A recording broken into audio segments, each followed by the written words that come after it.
Whoa, whoa, whoa, whoa, whoa, whoa, whoa, little pretty one, come on and talk to me.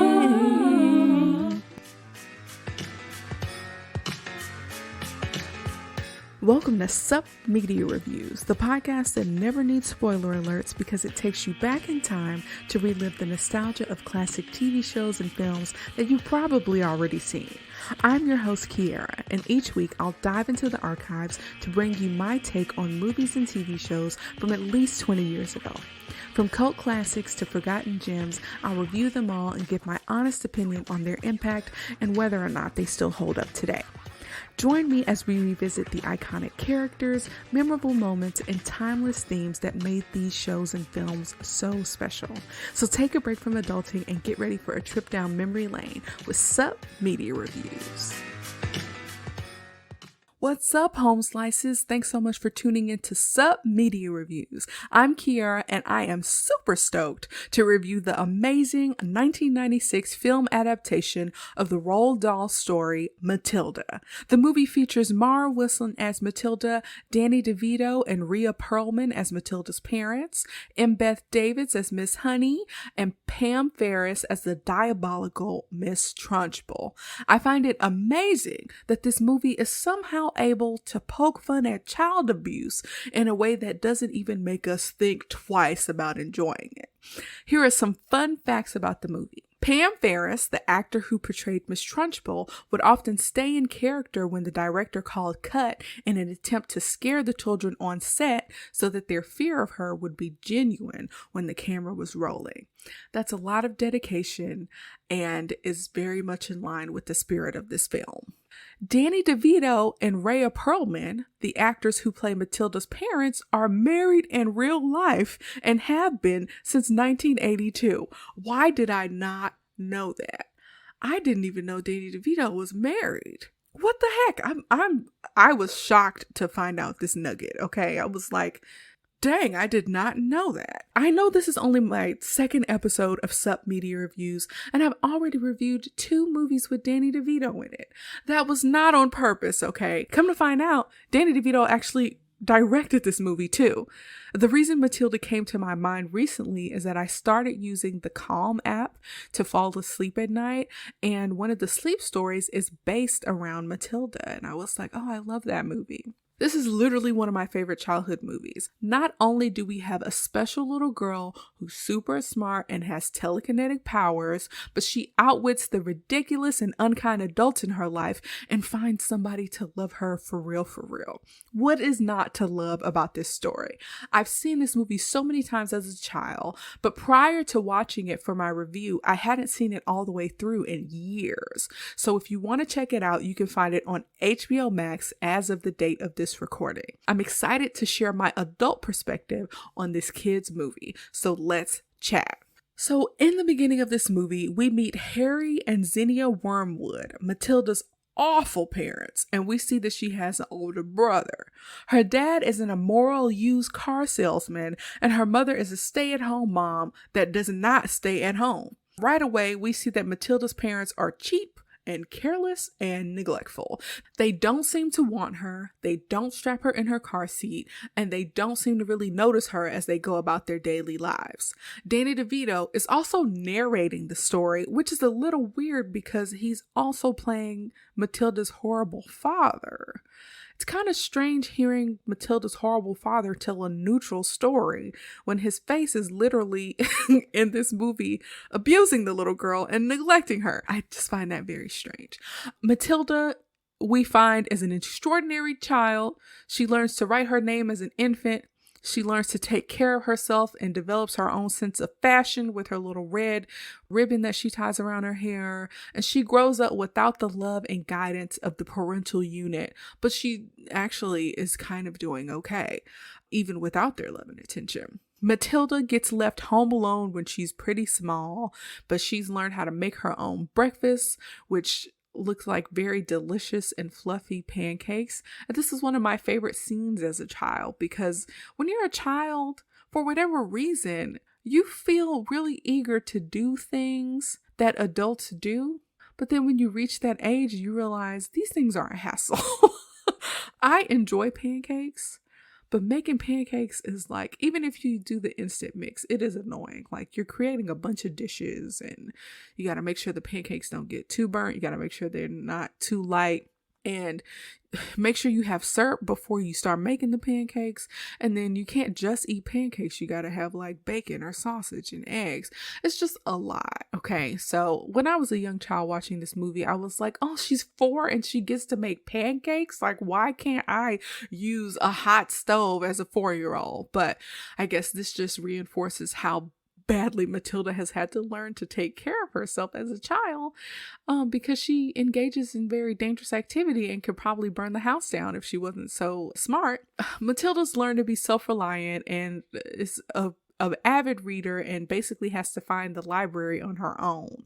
Super unsafe. We see her going through traffic, walking around strangers, going to the library to read. And this movie, we only been watching the movie a few minutes, and that's like strike 3 on the child endangerment. So she's an avid reader, like I said, and that's pretty much the way that she copes with being an unwanted child. Like, getting to go into these alternate universes inside these books is an escape from being neglected, and that is super sad, okay?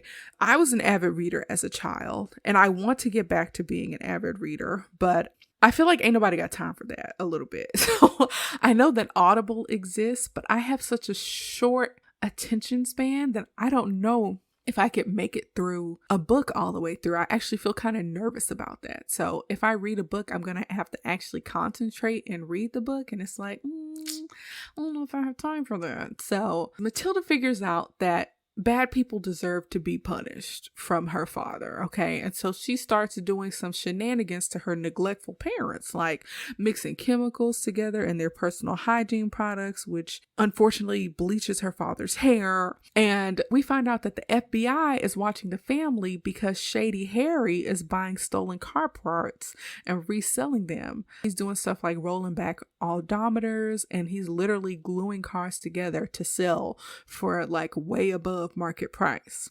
And Pee Wee Herman is one of the FBI agents. How cute.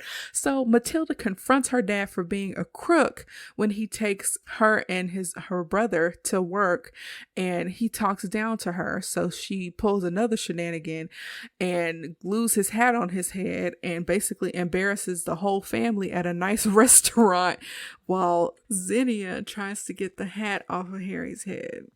It's quite funny and quite embarrassing. So while they're at home, Harry is in a tizzy because of how embarrassed he was by the hat situation.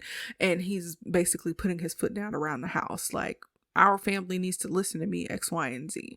So Matilda is trying to read while everybody else is watching TV. And he's like, nah, you need to do what I said. Now watch this TV. And he's literally holding her face so she can watch the TV. And Matilda is so mad that the TV blows up just out of nowhere. And so this is the first time that she realizes that something might be going on here, okay? It's very suspicious that this TV kind of blew up out of nowhere while I was being forced to watch it. The next day, we meet Miss Agatha Trunchbull, who is the principal of Cruncham Hall, who's buying a car from Matilda's dad. And she hates children so much that she doesn't even remember being one, or she claims to have never been one. She's a large, tough woman, and somehow is able to convince Harry that Matilda should go to Cruncham. Okay, Cruncham is a very silly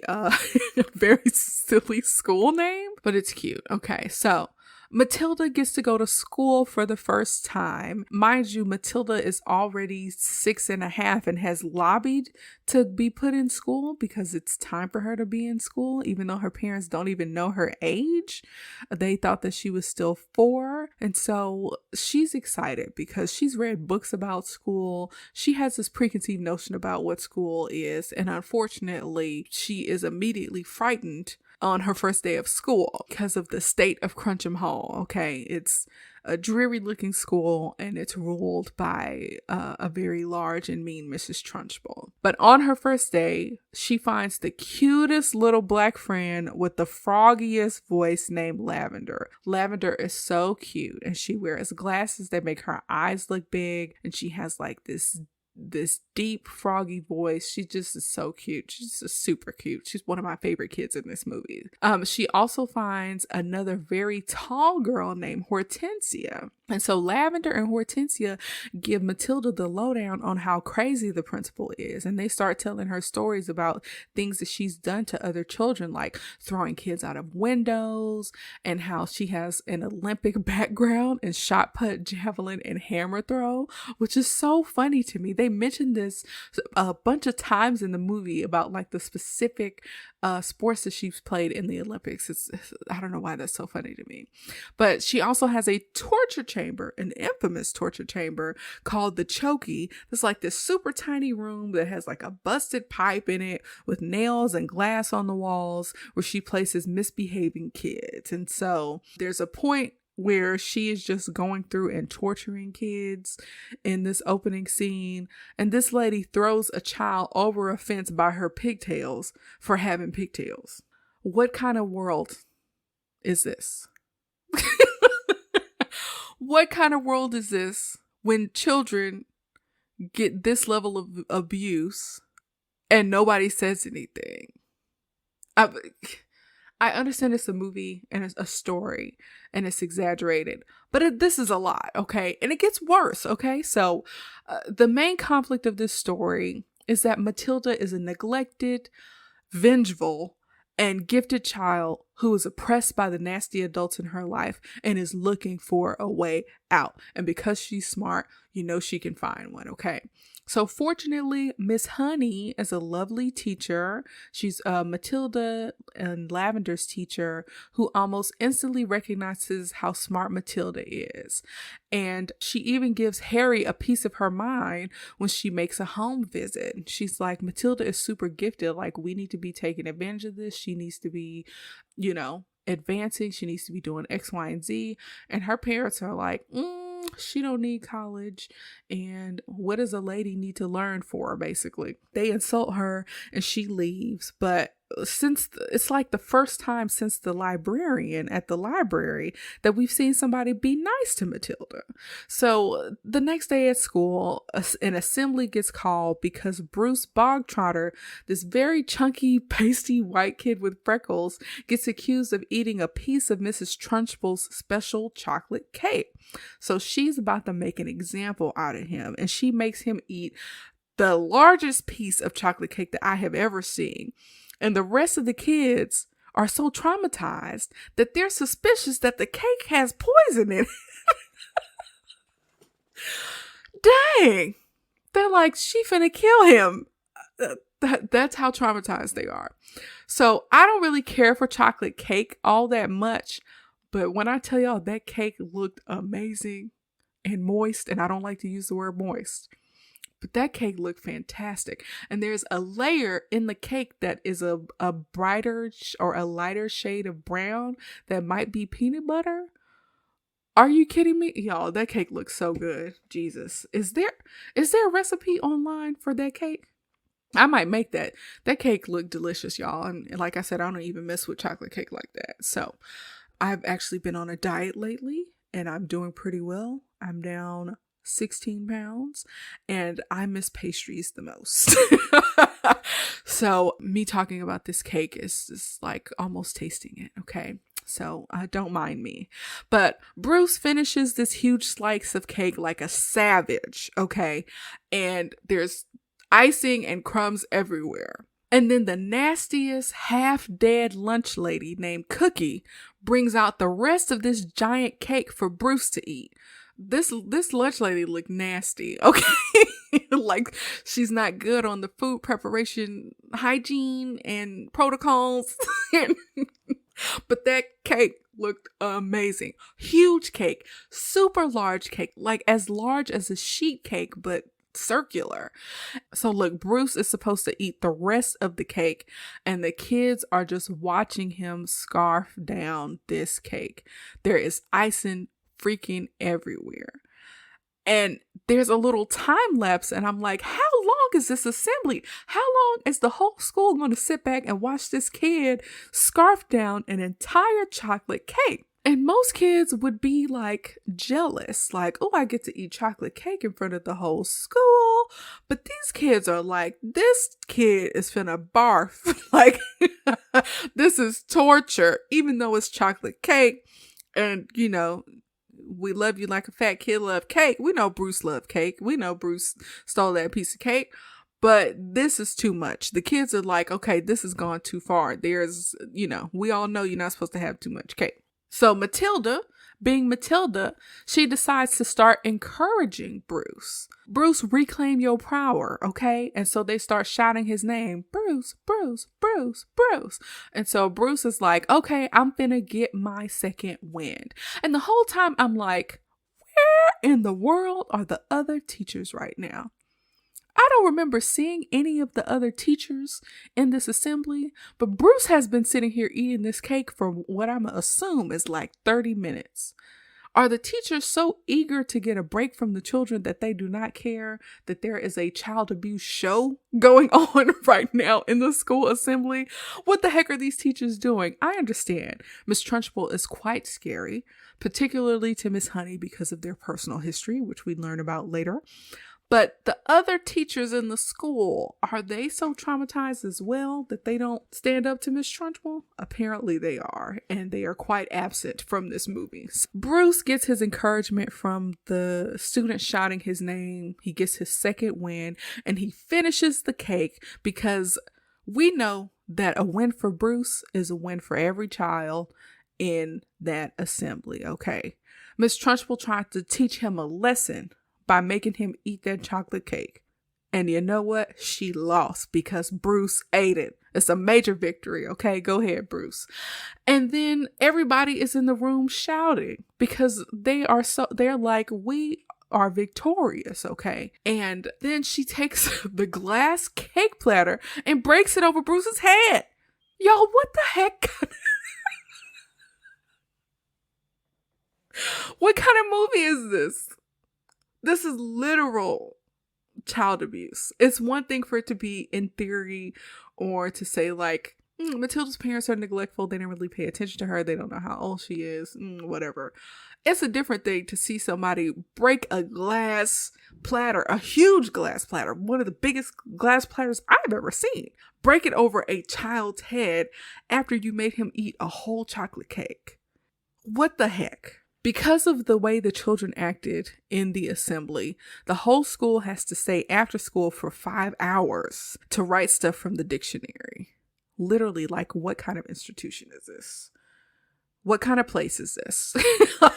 I don't understand. Of course, Matilda gets home late from school and her parents like hardly care. And it's like, okay, why are the adults all so stupid? And so this makes me think of like, I don't know if y'all saw the documentary about Nickelodeon and why Nickelodeon became like a success and how it evolved over the years. But one of the like more, I don't know if I want to call her prolific, but the person who was like the president or the CEO or the leader of Nickelodeon, one of her philosophies about children is that children are smarter than we think and we need to play up their intelligence instead of like talking down to them. I feel like when it comes to people who write stories or movies for children, that it's advantageous to make children believe that they know better than the adults in their lives. But this feels like it's taken a step too far. Like, these people are not only like stupid and mean, but they're abusive. Like, y'all are really pandering to these kids. And it worked for me because I loved this movie as a child. And even watching the abuse, I'm still like, I could see why I liked it. Trunchbull, of course, is mad because Harry sold her a lemon and decides to put Matilda in the chokey because Matilda's dad sold her a lemon. How fun is that? And so Lavender, with her froggy voice, oh, I love Lavender. She's just so cute. Lavender catches a newt in like a nearby creek and puts it in a water pitcher when Trunchbull. Okay, look, okay, so they all know that Trunchbull put Matilda in the chokey. And so Lavender, who caught a newt a little bit earlier, is put in charge of getting a pitcher of cold water together for Trunchbull, because Trunchbull is about to teach Miss Honey's class for the day. Apparently she does this like every week or so, just to remind children who's in charge, I guess, and that children are nothing and are worthless. Lavender is like, you put my girl Matilda in the chokey, so I'm finna put a newt in your water. Avenge your friend, Lavender, okay? So Trunchbull starts going on her tirade and is teaching Miss Honey's class. And of course they had to cover up all of the artwork and everything that's colorful and transform the room into a gray abyss, because Trunchbull knows nothing about childhood development and could not care less. She gets on her soapbox while Miss Honey gets Matilda out of the chokey, because Lavender was like, Matilda's in the chokey. And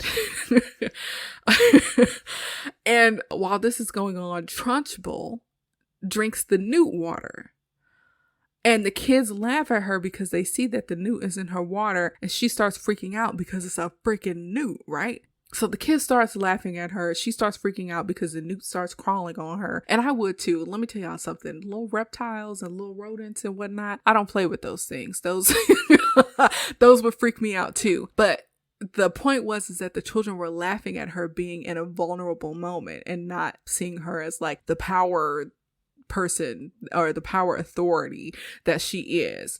And so immediately she's like blaming Matilda, and she ends up triggering Matilda with this whole I am God speech. And the telekinesis plus a newt equals slapstick hilarity. So this is when Matilda like throws the newt onto Mrs. Trunchbull. And so once all of that is over with and Trunchbull has left or whatever, Matilda confesses to Miss Honey that she's the person who like knocked over the water and made the newt actually get onto Trunchbull.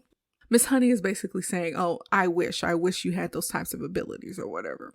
Matilda tries to demonstrate her gift, but it doesn't work. Then Miss Honey, who is so just amazed by Matilda, invites her to her house. This is another child endangerment issue. A teacher inviting a child to their home without the parents' permission, that is strange. During this time, when they're walking to Miss Honey's house together, we get Miss Honey's backstory. So Miss Honey's mom died when she was 2 years old, and her step aunt, Miss Trunchbull, was brought in to look after her while her dad, who was a doctor, was out working. 3 years later, when Miss Honey was 5, her dad died mysteriously, apparently from a suicide. But Miss Honey grew up under the watchful eye of the mean Mrs. Trunchbull, and she rented a cottage from a farmer for $50 a month. She says she rented a cottage for $50 a month. I know that this is a story about a very smart young lady with telekinetic powers, but there is nothing in this movie that is more amazing than a $50 a month rental cottage. Do you know how much money he could get off that on Airbnb? That was probably the most amazing thing that I heard in this movie. But anyways, Miss Honey is sharing her story with Matilda to give Matilda some hope that things can be better, because they had both like a really neglectful childhood. So we learn that Miss Honey was in such a hurry to leave her family home that she didn't grab her treasures like family photos or her favorite doll. Trunchbull leaves the family house to go practice her Olympic sports. And this is where Matilda finds out that Miss Trunchbull is really superstitious because she's like acting funny with this black cat. And when you have a vengeful child with special abilities, knowing that somebody is superstitious is like a powerful nugget of wisdom, okay? Especially if you're dead set on punishing bad people. So Matilda is like, okay, Miss Trunchbull is gone. Let's roll up in this house. Let's roll up in your house, Miss Honey, and let's get these treasures, okay? Matilda basically just runs into the house and Miss Honey pretty much has to follow her. Ah, Matilda is such a brave little girl.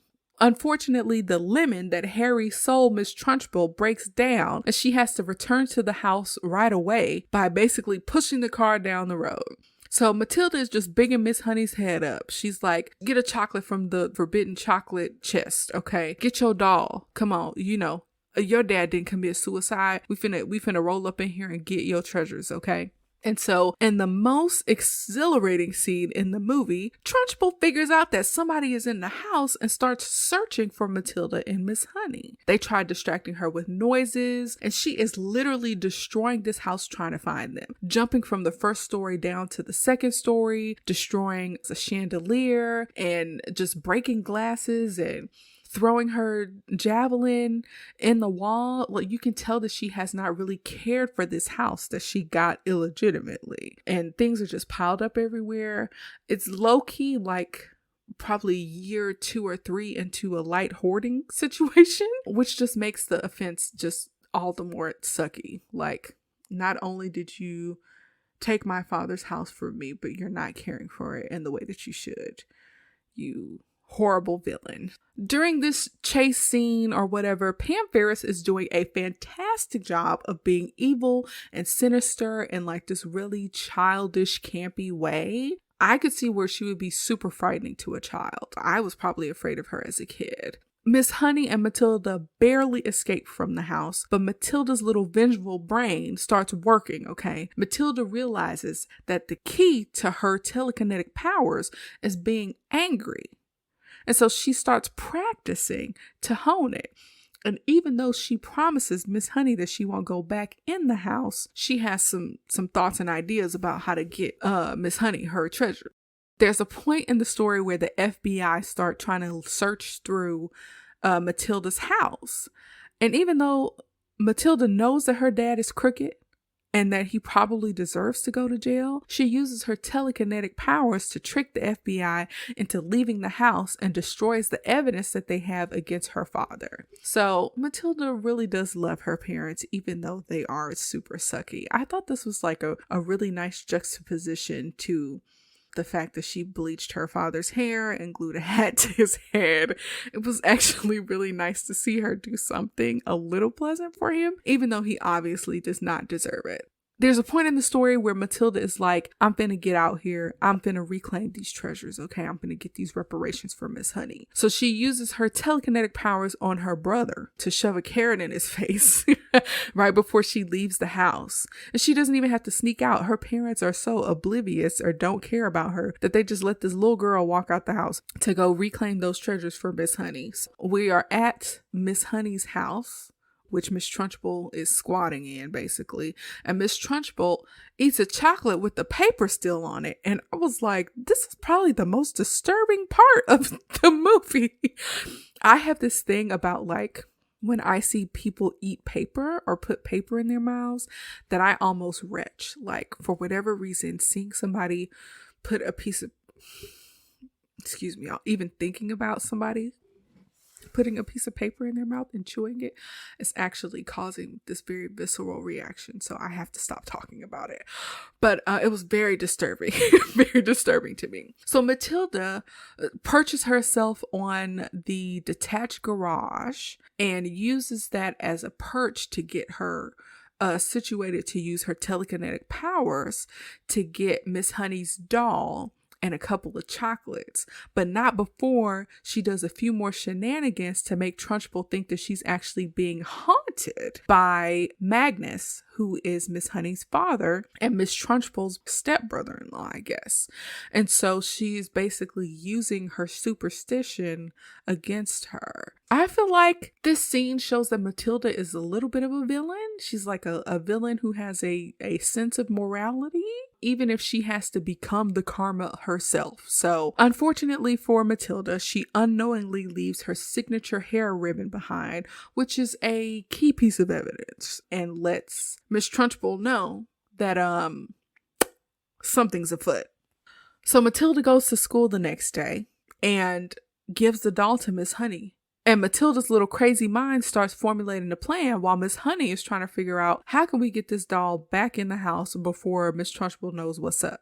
And then Matilda kind of demonstrates her power for Miss Honey. And Miss Honey is like, girl, you really do have telekinetic powers. Go figure.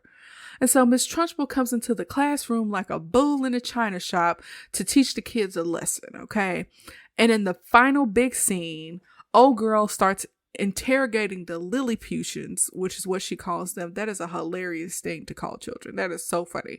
But when Miss Honey steps in and is like, okay, let's not do this with the children, we find out that Agatha broke Miss Honey's arm before. She said, I broke your arm once before and I'll break it again. And I'm like, girl, we bringing this intergenerational family trauma into the school? And you broke this girl's arm? Y'all, this is real abuse, y'all. This is real abuse. I cannot believe I was allowed to watch this movie, okay? Miss Honey is like, you can't talk to me like that anymore. I'm an adult, Aunt Trunchbull. And the kids are like, oh, snap. This is your aunt? I find it funny to call your aunt by her last name. I think that's pretty funny. Aunt Trunchbull, that's hilarious. But Trunchbull ends up hemming up Matilda. And so Matilda starts using these telekinetic powers. And so she starts flicking the blinds. She starts writing this nasty message that's supposed to come from Magnus, again, which is Miss Honey's father. The students start reading the message aloud, which actually is pretty creepy to have like a chorus of children reading aloud a message from a dead person. So I could see why Miss Trunchbull was freaked out. But it's basically Matilda using these little tidbits of knowledge that she got from Miss Honey and using Trunchbull's, superstitious nature to freak her out. And the message is like, give my daughter back her house. I know you killed me. And Miss Trunchbull is like, I am freaking out. And I would too. So she gets pummeled by some erasers. Y'all, do y'all miss chalkboards? I kind of miss chalkboards a little bit. They have like a certain smell to them. And writing with chalk is just like a lost art, okay?